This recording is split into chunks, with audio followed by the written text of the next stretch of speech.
हार्दिक स्वागत है आप सभी का मेरा यूट्यूब चैनल जीरो में। हम लोग आज क्लास 11 का स्ट्रेट लाइन स्टार्ट करने वाले हैं। स्ट्रेट लाइन को स्टार्ट करने से पहले आज हम लोग कोऑर्डिनेट ज्योमेट्री जो बेसिक चीज़ है, जिसमें बेसिक टर्म यूज जो होगा उसको पढ़ेंगे, ताकि हम लोग जब स्ट्रेट लाइन को पढ़ें तो कोई भी दिक्कत ना रहे। चलो शुरुआत करते हैं। ये जो मैंने वर्ड बताया कोऑर्डिनेट ज्योमेट्री, तो कोऑर्डिनेट ज्योमेट्री में पढ़ते क्या है? कोऑर्डिनेट ज्योमेट्री में पढ़ते क्या है? कोऑर्डिनेट ज्योमेट्री में पढ़ते क्या है? ठीक है, देखो ज्योमेट्री तो हर कोई जानता है, क्लास 9-10 से पढ़ के आया है। ज्योमेट्री हर कोई जानता है, ठीक है, हर कोई जानता है ज्योमेट्री। तो जब हम लोग ज्योमेट्री को अलजेब्रा के हेल्प से समझते हैं या फिर रिप्रेजेंट करते हैं तो उसे हम लोग कहते हैं देखो अलजेब्रा के हेल्प से हम लोग समझते हैं या रिप्रेजेंट करते हैं तो मैथ के उस ब्रांच को, जिस ब्रांच में ये सब काम होता है उसे हम लोग कोऑर्डिनेट ज्योमेट्री कहते हैं। इसमें हम लोग जैसे कि अगर बात करें कोई एक पॉइंट को रिप्रेजेंट करना है तो ऑर्डर पेयर से रिप्रेजेंट करते हैं प्लेन में, या मैं अगर कहूँ कि स्ट्रेट लाइन को या फिर कोई कर्व को अगर रिप्रेजेंट करना है, कोई कर्व को रिप्रेजेंट करना है तो उसे हम लोग algebraic equation with real coefficient के हेल्प से रिप्रेजेंट करते हैं। वो हम लोग आगे पढ़ेंगे, ठीक है ना। तो मेनली कोऑर्डिनेट ज्योमेट्री में क्या पढ़ना है ये हमने अभी सिखाया। अब चलो, तुम लोग नंबर सिस्टम जानते हो, नंबर लाइन जानते हो, क्लास 6-7 से करते आ रहे हो नंबर लाइन, ठीक है। मैं दो नंबर लाइन लिख रहा हूँ, एक नंबर लाइन लिख रहा हूँ, ये वर्टिकल नंबर लाइन में लिख रहा हूँ, ठीक है, ये वर्टिकल नंबर लाइन है, ठीक है, और इसका ओरिजिन है तो यहाँ पे 0 स्टार्ट होगा, वैल्यू क्या होगा? 0 होगा। इसका अपर जो है मैं 1 2 3 4 5 से नाम दिया, और डिनोमिनेटर -1 -2 डिनोमिनेटर नहीं, लोअर पोर्शन, ठीक है, -3 -4 से नाम दिया। ये एक वर्टिकल नंबर लाइन है। मैं एक हॉरिजॉन्टल नंबर लाइन लिया, ठीक है, एक हॉरिजॉन्टल नंबर लाइन लिया। ये यहाँ पे ओरिजिन है 0 है, ये है 1, ये है 2, ये है 3, ये है 4, और ये है -1, ये है -2, ये है -3, ये है -4। ये जो दो नंबर लाइन है, इन दोनों नंबर लाइन को मैंने एक दूसरे के ऊपर परपेंडिकुलर कर दिया, एक दूसरे के ऊपर परपेंडिकुलर ड्रॉ किया, एक दूसरे के ऊपर परपेंडिकुलर ड्रॉ कर दिया, और इस तरह ड्रॉ किया कि दोनों का ओरिजिन जो है कोइंसाइड कर जाए, ठीक है ना। क्या करे? कोइंसाइड कर जाए। क्या है ये वाला? ये वर्टिकल, ये क्या है? वर्टिकल है, ये वर्टिकल नंबर लाइन है, और ये हॉरिजॉन्टल नंबर लाइन है, ठीक है। और मैंने क्या कहा? ऐसा हम लोग परपेंडिकुलर ड्रॉ करेंगे कि दोनों लाइन का ओरिजिन जो है वो कोइंसाइड कर जाए। तो कोइंसाइड कर गया। अब जो हम लोग यहाँ पे ओरिजिन के इधर क्या है? 1 2 3 4, प्लस में 1 2 3 4 है, तो चलो ठीक है, इसको हम लोग प्लस में 1 2 3 4, प्लस ना भी लिखें चलेगा, 1 2 3 4 5, और ये माइनस में होगा, -1 -2 -3 -4 -5, ठीक है। ये ओरिजिन का ऊपर जो होगा, अपर जो होगा वो 1 2 3 4 5, और नीचे जो हुआ -1 -2 -3 -4 -5। ये जो कन्फिगुरेशन जो तुम्हें नज़र आ रहा है, इस कन्फिगुरेशन को बोलते हैं कार्टेशियन कोऑर्डिनेट सिस्टम, या सिंपली कोऑर्डिनेट प्लेन कहते हैं, ठीक है। कार्टेशियन कोऑर्डिनेट सिस्टम या सिंपली कोऑर्डिनेट प्लेन कहेंगे, ठीक है, इसको कोऑर्डिनेट प्लेन कहेंगे, ठीक है, ठीक है। ये जो हॉरिजॉन्टल लाइन है, इसका हम लोग अगर नाम दे दें, ये जो हॉरिजॉन्टल और वर्टिकल लाइन है, हॉरिजॉन्टल लाइन को हम लोग बोल दे रहे हैं, ये जो हॉरिजॉन्टल लाइन है ये हो गया तुम्हारा x और ये जो वर्टिकल लाइन है इसको हमने कहा y डैश। ये जो x डैश है, ये जो x डैश है, इसको हम लोग क्या कहें? x एक्सिस कहें, और y डैश है, इसको हम लोग क्या कहेंगे? y एक्सिस कहेंगे। और दोनों एक्सिस को अगर हम लोग साथ में लेते हैं तो उसे हम लोग क्या कहते हैं? कोऑर्डिनेट एक्सिस कहेंगे, या फिर इसको कोऑर्डिनेट एक्सिस कहेंगे, इसको कोऑर्डिनेट एक्सिस कहेंगे, या रेक्टेंगुलर एक्सिस भी कहेंगे। रेक्टेंगुलर क्यों? क्योंकि ये राइट एंगल है। ये बात तो समझ में आ गया। यहाँ से ये भी समझ में आ रहा है ना कि जो ओरिजिन से इधर ये प्लस है, ओरिजिन से जो लेफ्ट साइड है वो नेगेटिव है, ओरिजिन से जो ऊपर है वो प्लस में, ओरिजिन से जो नीचे में वो माइनस है। ये बात भी दिमाग में रखना, ठीक है ना। ये कोऑर्डिनेट एक्सिस हो गया, चलो ठीक है, ये हो गया। अच्छा, इसको मैं इरेज कर दिया ये बताने के लिए कि कोऑर्डिनेट एक्सिस क्या कहलाता है, ठीक है। अब हम लोग एक पॉइंट लेते हैं, इस प्लेन पे एक पॉइंट लिया हमने P, एक पॉइंट लिया हमने P, ठीक है, एक पॉइंट हमने P लिया, ठीक है, बस एक पॉइंट हमने ले लिया ऐसे ही। और चलो ठीक है, थोड़ा सा नीचे ले लेते हैं इसको ना, ठीक ही तो था, ठीक ही पोजीशन पे था, हमने एक पॉइंट लिया P, इस P पॉइंट से एक्स एक्सिस पे एक परपेंडिकुलर ड्रॉ किए, इस P पॉइंट से एक्स एक्सिस पे हमने एक परपेंडिकुलर ड्रॉ किया, ठीक है, ड्रॉ कर दिया, और इसी से वाई एक्सिस पे भी परपेंडिकुलर ड्रॉ कर दिए, ठीक है। ये जहाँ पे ड्रॉ किया उसका हम नाम दिया M, और इस पे जो ड्रॉ हुआ उसका नाम दिया हमने N। तो ये जो लाइन सेगमेंट है PM या फिर OM बात कर ले वो ज़्यादा सही रहेगा, OM, ये जो लाइन सेगमेंट है OM, लाइन सेगमेंट OM, इसको हम लोग क्या कहते हैं, इसको हम लोग बोलते हैं एक्स कोऑर्डिनेट, ठीक है। OM को क्या बोलेंगे, एक्स कोऑर्डिनेट या फिर सिंपली एब्सिसा, ठीक है। और ये जो लाइन सेगमेंट ON जो है इसको हम लोग क्या बोलेंगे, वाई कोऑर्डिनेट या फिर ऑर्डिनेट बोलते हैं इसको, ठीक है, ऑर्डिनेट। इसको हम लोग सिंपली एक्स से रिप्रेजेंट करते हैं, इसको सिंपली वाई से रिप्रेजेंट करते हैं। यानी कि एक पॉइंट जो है प्लेन में एक्स एक्सिस और वाई एक्सिस के रिस्पेक्ट में अगर ये पॉइंट को रिप्रेजेंट कर रहे हैं एक्स एक्सिस और वाई एक्सिस के रिस्पेक्ट में, तो ये एक ऑर्डर पेयर से रिप्रेजेंट होगा एक्स वाई। इस ऑर्डर पेयर को क्या बोलते हैं, कार्टेशियन कोऑर्डिनेट या सिंपली कोऑर्डिनेट। तो हम लोगों ने अभी तक जो सीखा, ये बेसिक चीज़ सीखा अब तक, कार्टेशियन कोऑर्डिनेट वगैरह, ठीक है। इसका स्क्रीनशॉट लो, आगे भी बढ़ते हैं। हम लोग अब तक बेसिक चीज़ सीखे थे, कार्टेशियन कोऑर्डिनेट क्या है, कार्टेशियन कोऑर्डिनेट सिस्टम क्या है, कोऑर्डिनेट एक्सिस क्या है, ये चीज़ हम लोगों ने अभी तक सीखा था। अब एक बात बताओ, जब कभी भी दो लाइन एक दूसरे को इंटरसेक्ट करता है तो चार पार्ट में डिवाइड करता है, उसे हम लोग क्वाड्रेंट कहते हैं। फिर से सुनो, जब दो लाइन एक दूसरे को इंटरसेक्ट करता है तो चार पार्ट में वो उसको डिवाइड करता है, तो चार पार्ट में, तो उसे हम लोग क्वाड्रेंट कहते हैं। 4 पार्ट में डिवाइड है इसलिए से क्वाड्रेंट कहेंगे। ये जो कार्टेशियन कोऑर्डिनेट सिस्टम है, इसमें यहाँ ये दो लाइन दिख रहा है कि एक दूसरे को इंटरसेक्ट किया है, यानी कि क्वाड्रेंट बन गया है। तो हम लोग यहाँ पे एंटी क्लॉकवाइज चलेंगे और इसे कहेंगे फर्स्ट क्वाड्रेंट। मैं इसको क्यूब से रिप्रेजेंट कर रहा हूँ सिर्फ। ये हो गया सेकेंड क्वाड्रेंट, ये हो गया थर्ड क्वाड्रेंट, ये हो गया फोर्थ क्वाड्रेंट, ठीक है, फोर्थ क्वाड्रेंट। फर्स्ट क्वाड्रेंट का बात करें तो यहाँ पे एक्स भी पॉजिटिव था, वाई भी पॉजिटिव था, तो यहाँ पे हमेशा प्लस प्लस होगा। बात क्लियर। सेकेंड क्वाड्रेंट का बात करें अगर हम लोग, तो यहाँ पे एक्स तो नेगेटिव है, वाई पॉजिटिव है, तो माइनस प्लस होगा। याद रखना हमेशा एब्सिसा यानी कि एक्स पहले आता है और ऑर्डिनेट वाई वो बाद में होता है ऑर्डर पेयर में। इस केस में बात करें तो एक्स भी नेगेटिव है, वाई भी नेगेटिव है, तो माइनस माइनस का साइन हो गया थर्ड क्वाड्रेंट में। फोर्थ क्वाड्रेंट का बात करें तो यहाँ पे एक्स भी पॉजिटिव है और वाई नेगेटिव है, ठीक है, एक्स पॉजिटिव है, वाई नेगेटिव है, ये हो गया फोर्थ क्वाड्रेंट। तो एक क्वाड्रेंट का कॉन्सेप्ट भी हमने सिखा दिया। यहाँ पे इस क्वाड्रेंट में एक्स ग्रेटर 0 वाई ग्रेटर 0 होगा, ठीक है ना। इस क्वाड्रेंट में एक्स 0 से कम है, एक्स लेस 0 होगा, वाई ग्रेटर 0 होगा, इसमें दोनों ही 0 से छोटा होगा। इस केस में एक्स 0 से बड़ा होगा, वाई 0 से छोटा होगा, ठीक है ना। ये क्वाड्रेंट था, क्वाड्रेंट का हमने एक कॉन्सेप्ट सिखा दिया। अब एक आता है डिस्टेंस बिटवीन 2 पॉइंट का फॉर्मूला, ये भी पढ़ चुके हो क्लास 9-10 में, इसको हम लोग पढ़ते हैं। देखो 2 पॉइंट है P और Q, ठीक है, 2 पॉइंट है P जिसका कोऑर्डिनेट मान लेते हैं x1 y1, और Q एक कोऑर्डिनेट है, एक इसका कोऑर्डिनेट मान लेते हैं x2। 2 पॉइंट है P और Q, इन दोनों का बीच का लेंथ निकालना है या फिर डिस्टेंस निकालना है, ठीक है, डिस्टेंस निकालना है, distance between 2 point, distance between 2 point. तो इसका जो फॉर्मूला होगा वो होगा x2 माइनस x1 का whole square plus y2 minus y1 का होल स्क्वायर, ठीक है। ये डिस्टेंस बिटवीन 2 पॉइंट का फॉर्मूला हो गया। या फिर सिंपली लेंथ बात कर लेगा, तुमसे लेंथ पूछ लेगा तब भी तुमको यही फॉर्मूला अप्लाई करना है। इस फॉर्मूला का यूज करके तुमसे देखो कोई एक डायग्राम दे दिया, ठीक है, ये डायग्राम दे दिया, ये डायग्राम अगर मतलब इसका यूज मैं बता रहा हूँ कहाँ कहाँ पे यूज हो सकता है।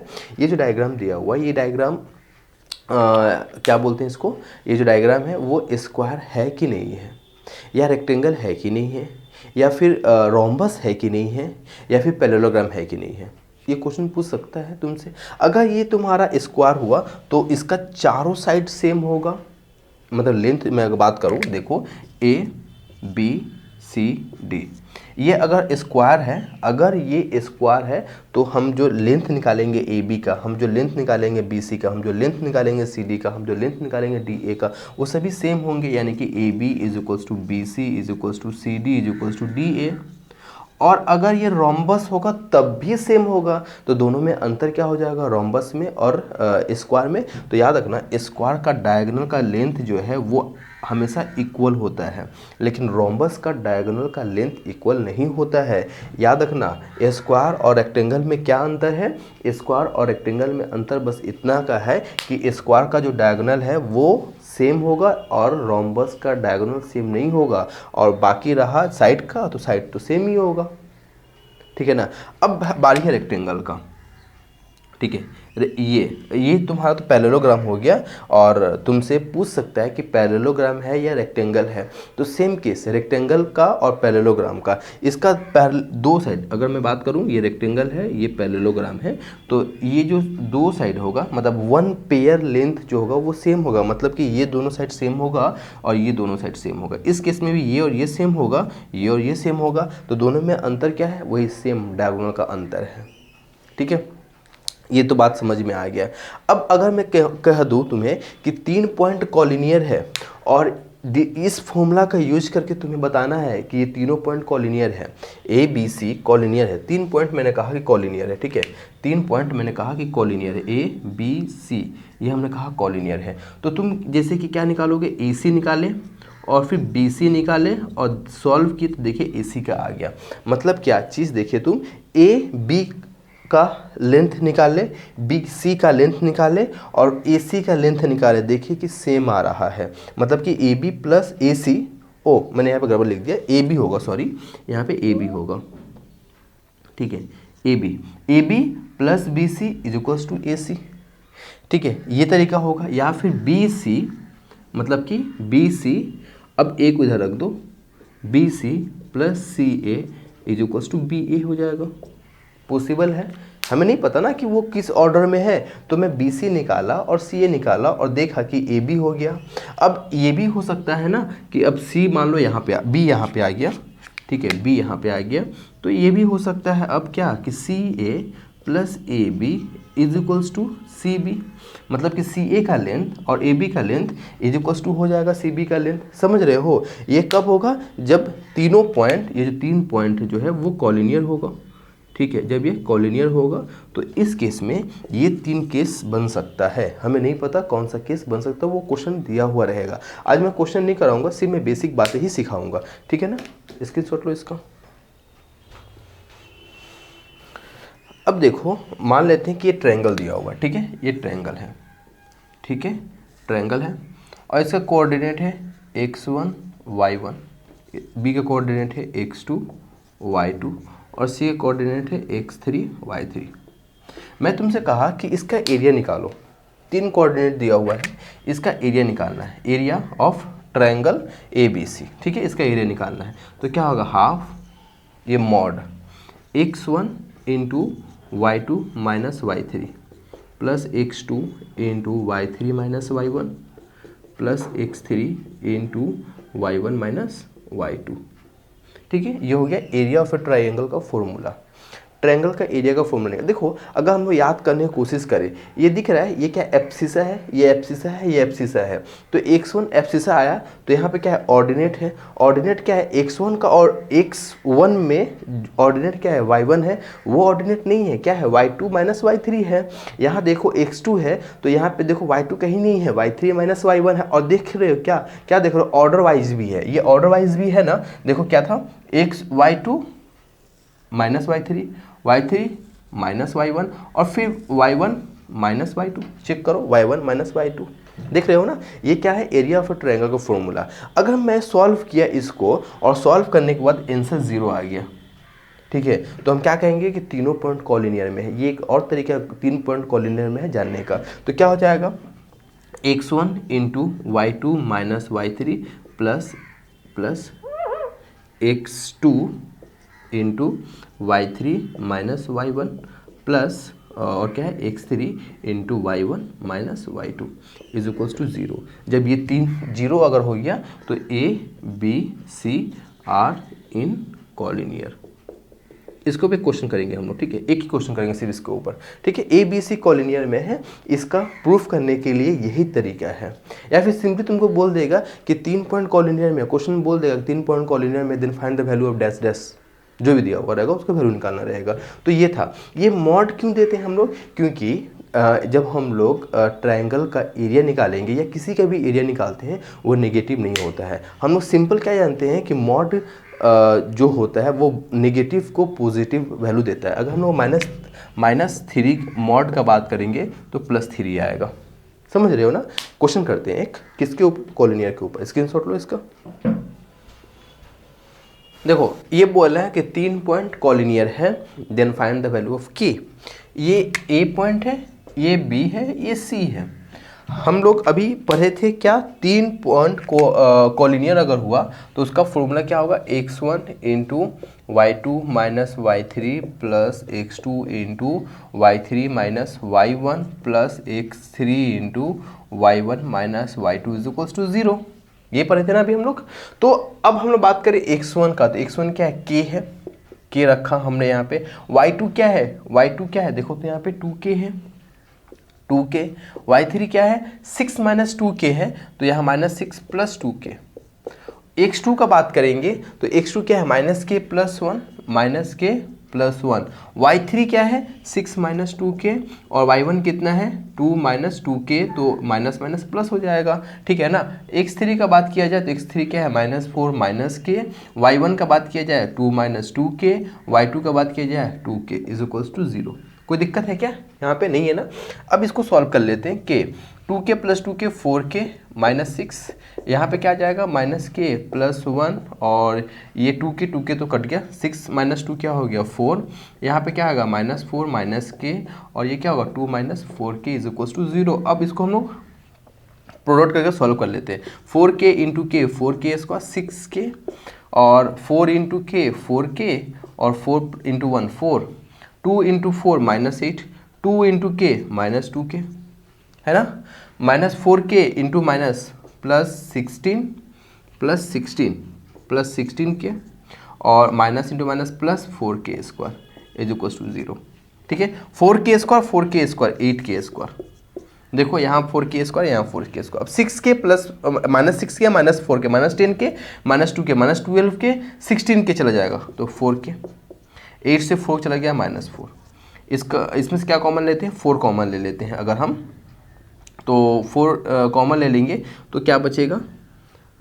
2k प्लस 1 माइनस 1, यहाँ पे प्लस 1 0, यानी कि 2k square plus k minus 1 is equals to 0। अब क्या करना पड़ेगा? मिडिल टर्म फैक्टर करना है। क्या है यहाँ पे? 2k square plus k minus 1 is equals to 0, यानी 2k square plus 2k minus k minus 1। इसमें से 2k कॉमन आ गया, क्या बचा? k plus 1। इसमें से -1 कॉमन हो गया, k plus 1। k plus 1 common आ गया, क्या बचा? 2k minus 1। तो ये क्या होगा? k plus 1 is equals to 0, यानी k is equals to -1। 2k minus 1 is equals to 0, यानी k is equals to 1/2। Answer check कर लिया जाए, आंसर चेक कर लिया जाए। हाँ सही है। तो ये स्क्रीनशॉट लो इसका। अब जरा सुनना, सेक्शन फॉर्मूला के बारे में बात करेंगे, ठीक है। क्या बात करेंगे? Section formula. क्या बात करना है? सेक्शन फॉर्मूला, ठीक है। सेक्शन फॉर्मूला को बात करना है। इसके ऊपर 2 फॉर्मूला है, उन दोनों फॉर्मूला को हम लोग को जान लेना चाहिए। सेक्शन फॉर्मूला देखो, कोई एक लाइन है, ठीक है, या फिर यूं कह ले, ये ए पॉइंट है, ये बी पॉइंट है, इसका कोऑर्डिनेट है x2 y2, इसका कोऑर्डिनेट है x1 y1। कोई एक पॉइंट है यहाँ कहीं पे, वो जो है इसका कोऑर्डिनेट निकालना है हमें, जो कि a और b को m और n का रेशियो में डिवाइड कर रहा है। तो p का कोऑर्डिनेट निकालना है, तो p का कोऑर्डिनेट क्या होगा? mx2, ये इंटरनली डिवाइड कर रहा है, ठीक है, mx2 plus nx1 by m plus n और my2 plus n y1 by m plus n। क्या हो अगर m और n सेम हो जाए? m और n सेम हो जाए, तो m और n सेम हो गया यानी कि 1:1 हो गया। 1:1 में x2 की जगह पे 1 m की जगह पे 1, n की जगह पे 1, मतलब क्या हो गया x2 plus x1 by 1 plus 1 2, और m की जगह पे भी 1 यानी कि y2 प्लस y1 बाई 2, इसको हम लोग बोलते हैं मिड पॉइंट। ठीक है, ये हो गया mid point form, mid point form हो गया। ठीक है ना, ये क्या था, इंटरनली डिवाइड कर रहा है, ये इंटरनली डिवाइड कर रहा है। सेक्शन फॉर्मूला किसके लिए है, ये इंटरनली के लिए, ये इंटरनली के लिए है। ठीक है, एक्सटर्नली के लिए क्या होगा, बस प्लस की जगह माइनस बैठा दो, प्लस की जगह पे माइनस बैठा दो। एक्सटर्नली देखो, एक कोई लाइन सेगमेंट है ए बी, हमने इसको एक्सटेंड किया सी तक। ठीक है सी तक, और इस तरह की a c is to C b is equals to m is to n satisfy कर रहा होगा ए सी इज टू, यानी कि सी जो है ए बी को एक्सटर्नली डिवाइड कर रहा है एम और एन का रेशियो में। तो इस केस में यहाँ जो फॉर्मूला होगा कुछ नहीं, बस माइनस बैठा दो, m x two minus n x one by m minus n, m y two minus n y one by m minus n. यही था सेक्शन फॉर्मूला। ठीक है, क्वेश्चन नहीं करवा रहे, बस समझा दिए, स्क्रीनशॉट ले लो इसका। अब देखो हम लोग बात कर रहे हैं किसका, इन सेंटर का, सेंट्रोइड ऑफ ए ट्रायंगल का, centroid of a triangle, centroid of triangle, centroid of triangle का बात करें हम लोग। ठीक है, ट्रायंगल का बात करें, सेंट्रोइड ऑफ ए ट्रायंगल का बात करें तो देखो कोई एक ट्रायंगल है ए बी सी, एक ट्रायंगल है, एक ट्रायंगल है ए बी सी ट्रायंगल है, एक मीडियन हो गया, ये मीडियन है, ए डी मीडियन है, बी ई मीडियन है, सी एफ एक मीडियन है।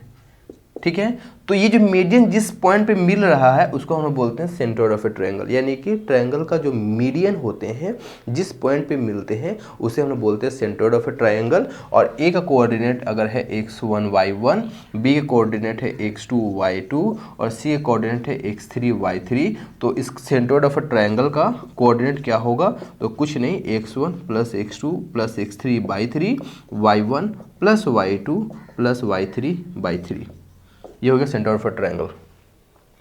इसके ऊपर क्वेश्चन बन सकता है, तुम लोग खुद से कर लेना, सॉल्व कर लेना, आसान है। उसके बाद हम लोग बात करें ortho centre of a triangle का, ऑर्थो सेंटर। यहाँ भी देखो एक ट्रायंगल है ए बी सी। ठीक है, ए बी सी एक ट्रायंगल है, ऑर्थो सेंटर की बात कर रहे हैं, और ऑर्थो सेंटर का बात कर रहे हैं, और हमने एक परपेंडिकुलर ड्रॉ कर दिया बी सी का डी पे, ए सी का ई पे, और ए बी का एफ पे। हमने एक परपेंडिकुलर, ये परपेंडिकुलर ड्रॉ किए हम। ठीक है, ये परपेंडिकुलर ड्रॉ किए हम, तो जिस पॉइंट पे ये मिलता है ना उसको हम बोलते हैं ऑर्थो सेंटर। इसको हम क्या बोलेंगे, ऑर्थो सेंटर।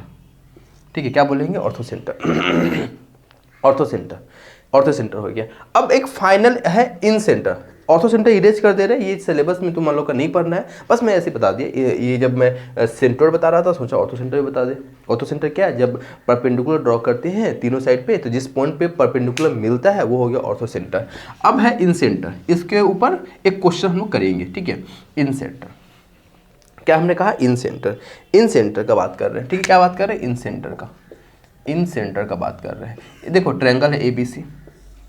ठीक है, ये ट्रायंगल है ए बी सी, ये ट्रायंगल है ए बी सी ट्रायंगल है। इस ट्रायंगल में एंगल का बाइसेक्टर है, एंगल का बाइसेक्टर जिस पॉइंट पे मिल रहा है, एंगल का बाइसेक्टर जिस पॉइंट पे मिल रहा है उसको हम क्या बोलेंगे, इन सेंटर। ये बी सी का लेंथ मान लो ए, सी ए का लेंथ मान लो बी, और ए बी का लेंथ मान लो स्मॉल सी, और ए का कोऑर्डिनेट है x1 y1, बी का कोऑर्डिनेट है x2 y2, सी का कोऑर्डिनेट है x3 y3। तो इन सेंटर का फॉर्मूला कोऑर्डिनेट क्या होगा, ax1 by1 सॉरी bx2 और cx3 by a plus b plus c, और a y1 b y2 c y3 by a plus b plus c। ये क्या होगा, incentre of a triangle. Screenshot लो, एक question करते हैं इसके ऊपर। देखो तीन कोऑर्डिनेट दिया हुआ है, मान लो ये a है, ये b है, ये c है। Find the in centre of a triangle. ठीक है, तो हमें ए बी निकालना होगा, बी सी निकालना होगा, सी ए निकालना होगा। हम ए बी निकाल लेते हैं। ए बी क्या होगा, 0 - 2 का होल स्क्वायर प्लस -6 - 8 का होल स्क्वायर। 0 माइनस 2 क्या होगा, -2 का होल स्क्वायर यानी कि 4, 6 माइनस 8 क्या होगा, -6 माइनस 8 क्या होगा, -14 का स्क्वायर क्या होगा 196, 196 यानी कि 200, 200 यानी कि 10√2, सिंपल। ए बी, अब क्या निकालना होगा, बी सी, अब बी सी निकालना है, बी सी क्या होगा 4 माइनस 0 का होल स्क्वायर और 0 माइनस 6 का होल स्क्वायर, मतलब 4 का स्क्वायर 16, 6 का स्क्वायर 36, ये हो गया कितना 52, 52 का क्या आएगा 2√30, ठीक है। अब A B B C A का बारी है, सी ए ये क्या होगा 4 माइनस 2 का होल स्क्वायर प्लस 0 माइनस 8 का होल स्क्वायर, 4 माइनस 2 यानी 2 का होल स्क्वायर माइनस 8 का होल स्क्वायर, 2 का स्क्वायर 4, 8 का स्क्वायर 64, 64 प्लस 4 68, 68 मतलब कि 2√17। ये पता मैंने क्यों किया, देखो एक ट्रायंगल है ए बी सी, ठीक है, ए बी सी, तो हमें बी सी क्या होगा ए सी का बात करें तो क्या होगा बी, और सी ए बी का बात करें तो क्या होगा सी, यानी कि ए बी एक्चुअली में क्या निकल के आया है, सी निकल के आया है, बी सी क्या निकल के आया है, ए निकल के आया है, और ए बी बी सी और सी ए क्या है, बी है, सी ए क्या है, बी है, ये तीनों पॉइंट निकल के क्या आ गया। अब क्या निकालना है, सेंटर ऑफ अ ट्रायंगल निकालना है। Centre of a triangle formula की बात करें तो क्या होगा ए एक्स वन, ए कितना है 2√13, x1 का बात करें तो कितना है 2 है, plus a x one plus b y one y two, b कितना है 2√17 और वाई टू कितना है देखो तो बाई टू नहीं x2, a x one plus b x two कितना है 0 है, प्लस सी कितना है 10√2, x3 कितना है 4, बाई क्या होगा 2√13 प्लस 2√17 प्लस 10√2 कॉमा, अब क्या है ए कितना है 2√13 देखो यहाँ पे 2√17 लिख दिए हम, ए कितना 2√13 है ना यहाँ पे 2√13, तो यहाँ पे क्या होगा 2√13 इंटू वाई वन कितना है 8 है, plus b y two b कितना है 2√17 वाई टू कितना है -6 प्लस और सी 10√2 इंटू 0 बाई क्या होगा 2√13 2√17 10√2, ठीक है, ये हो गया। चेक कर ले आंसर इसका